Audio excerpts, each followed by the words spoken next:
வணக்கம். ஆய்பவான். Good evening.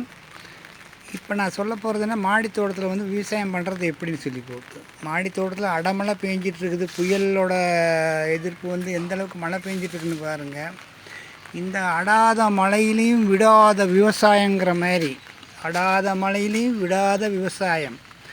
மஞ்சள் அறுவடை பண்ணியிருக்கிறேன். இந்த மஞ்சள் அறுவடை பண்ணுறதுக்கு முன்னாடி அது எப்படி அந்த பாத்திரத்துக்குள்ளே போடுறது, தென்னை மட்டை தண்ணியில் ஊற வச்சு ஸ்டெப் பை ஸ்டெப்பாக அடுக்கி அப்புறம் அந்த மஞ்சள் செடி வச்சிங்கன்னா இந்த மாதிரி மஞ்சள் செடி வரும். இதோட ஆயுட்காலத்து விளைச்சல் டைம் ஒரு 8 மாதம் 10 மாதம் கூட ஆகும். 10 மாதம் தான் நல்ல விளைச்சல். இதுதான் தாய்க்கிழங்குங்கிறது. இந்த தாய்க்கிழங்கை நம்ம விடவே கூடாது. ஒரு கேனுக்கு ஒரு தாய்க்கிழங்கு வச்சிடணும். அப்படி வச்சிங்கன்னா நோய் எதிர்ப்பு சக்தியும் இருக்கும், நமக்கு விளைச்சலும் கிடைக்கும். வணக்கம்.